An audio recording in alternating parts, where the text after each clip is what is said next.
जय हिंद। मैं पंकज कुमार हूँ और ये वीडियो आपके लिए बहुत इम्पोर्टेंट है। अगर आप टीनेजर हैं और आपका टीनेजर अगर आप नहीं भी तो और आपकी पीरियड्स फ्लक्चुएट करते हैं, सही टाइम पे आ नहीं रहे और आप परेशान हो कि कोई गलत तो नहीं हुआ, कुछ और भी कारण तो नहीं है, क्या प्रॉब्लम है जो पीरियड्स आपकी सही समय पे नहीं आ रही, तो इसके बहुत सारे एस्पेक्ट हो सकते हैं। उसमें से एक एस्पेक्ट PCOS का होता है, पॉलीसिस्टिक ओवरी सिंड्रोम एक बीमारी है।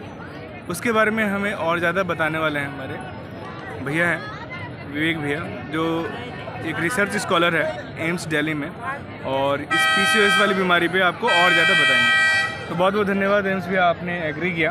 आप थोड़ा सा अपने आप को इंट्रोड्यूस कर दीजिए। हाय, मेरा नाम विवेक है। मैं एम्स न्यू दिल्ली से अभी यहाँ पे अपनी रिसर्च को कंडक्ट कर रहा हूँ, जिसमें कि मैं काम कर रहा हूँ पॉलीसिस्टिक ओवरी सिंड्रोम पे, जो कि एक फ़ीमेल इनफर्टिलिटी डिसऑर्डर कह सकते हैं आप। मेनली ये रिप्रोडक्टिव मेटाबॉलिक सिंड्रोम है।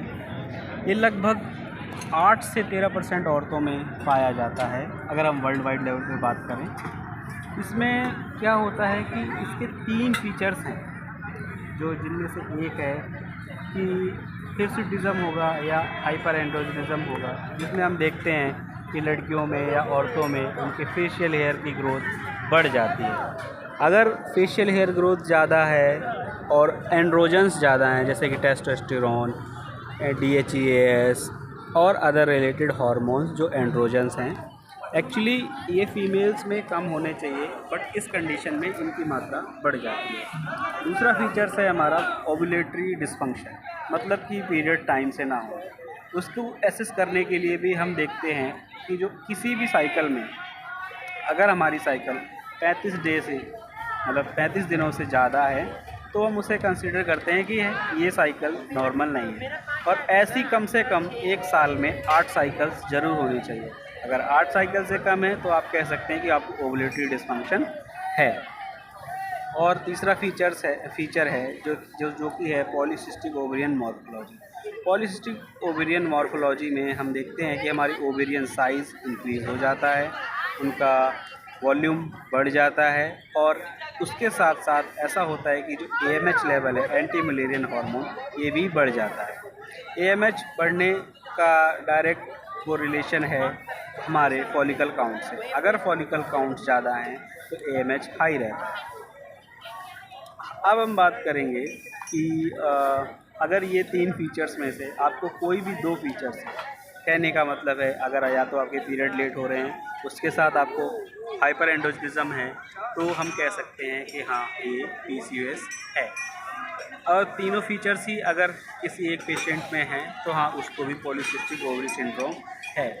इसमें आपको ज़्यादा घबराना नहीं है, ये कोई लाइफ थ्रेटनिंग डिसऑर्डर नहीं है, बट हाँ, ये इसके साथ काफ़ी कोमॉर्बिडिटीज़ आती है, जैसे कि इस कंडीशन में इंसुलिन इंसेंसिटिविटी होने के चांस बढ़ जाते हैं। और इंसुलिन इंसेंसिटिविटी एक तरीके से मेटाबॉलिक प्रॉब्लम्स को क्रिएट करता है, लाइक डायबिटीज़ और अदर इश्यूज। सो ऐसी कंडीशन में आप क्या करें, अगर आपका वज़न बढ़ रहा है तो कोशिश करें कि अपने वज़न को मैनेज करें, स्ट्रेस ना लें, क्योंकि इसमें स्ट्रेस इस कंडीशन को और वर्स करती है।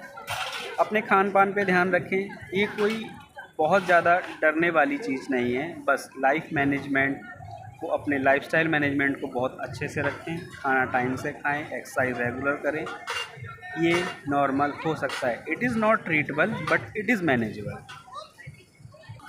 तो भैया ऐसे बच्चों में सवाल आता है, मतलब जो टीनेजर हैं, एक तो पहली बार उनको साइकिल का एक्सपीरियंस होता है और साइकिल लेट होता है तो उनके मन में बहुत घबराहट होती है। तो उन घबराहट को के लिए क्या उनको दवाइयाँ लेनी चाहिए, या साइकिल नहीं आ रही तो साइकिल आने के लिए जो ज़्यादातर जो मेडिसिन की दुकान पर जाके लोग दवाइयाँ ले लेते हैं, तो वैसा करना चाहिए क्या बच्चों को, या फिर क्या आपकी सलाह होगी? नहीं, कंडीशन चाहे कैसी भी हो, मैं यही सजेस्ट करूँगा कि कभी भी अपने आप से कोई भी दवाई ना लें। अगर कभी भी ऐसी कंडीशन आती है, अपने डॉक्टर से बात करें।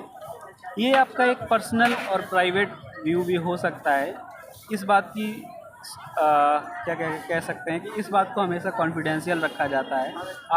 आपका इलाज, आपकी बातें हमेशा कॉन्फिडेंशियल रहती हैं। तो ऐसी कंडीशन में कभी भी घबराएं नहीं, हमेशा अपने निकटतम किसी भी डॉक्टर से बात करें, किसी क्लिनिक पे जाएं और किसी सर्टिफाइड डॉक्टर से ही अपना ट्रीटमेंट लें। कोई भी कंडीशंस हो, कैसी भी कंडीशन हो, आपको सबसे पहले बस यही याद रखना है, अपने आप से कोई दवाई नहीं लेनी है। हमेशा डॉक्टर के पास जाएं, वो एसेस करेगा। ज़रूरी नहीं है कि जैसा आप सोच रहे हो वैसा ही कुछ हो, ये असेसमेंट होने के बाद ही हमें तय करना है। तो इन केसेस में जैसे भैया ने बताया है, विवेक भैया ने, कि आपको अपने डॉक्टर से सलाह लेनी है। एक सर्टिफाइड डॉक्टर के पास जाइए और काउंसलर जो सर्टिफाइड होंगे उसके पास जाइए, मिलिए, घबराना नहीं है, ठीक है। जिससे भी आप फ्री हो, फ्री टू स्पीक है, आप कंफर्टेबल हो बात करने में, उनसे बात कीजिए। ये कोई बड़ी चीज़ नहीं है। और यहाँ तक बने रहने के लिए बहुत बहुत धन्यवाद। अगर कोई चीज़ डाउट है आप कंसल्टेंट से मिलिए और आप हमें सब्सक्राइब कीजिए, शेयर कीजिए, ताकि और भी बच्चों को ये वीडियो, इन्फॉर्मेटिव वीडियो पहुँचे। यहाँ तक बने रहने के लिए बहुत बहुत धन्यवाद। Thank you for joining us. Keep study और I can say keep be motivated. अपनी बातों को शेयर करें, पढ़ें, समझें। कुछ भी गलत कदम ऐसे ही ना उठाएं। सिर्फ सुनी बातों पे ध्यान ना दें। किसी भी बात को, अगर आपकी कोई मेडिकल कंडीशन है, सिर्फ बातों से काम ना चलाएं। अपने डॉक्टर से मिलें, उनसे बात बताएं, अपने टेस्ट कराएं और उसके बाद फिर डिसीज़न लें। हेल्थ सबसे इम्पोर्टेंट है, उसके बाद सब कुछ। Okay, thank you. Thank you for watching.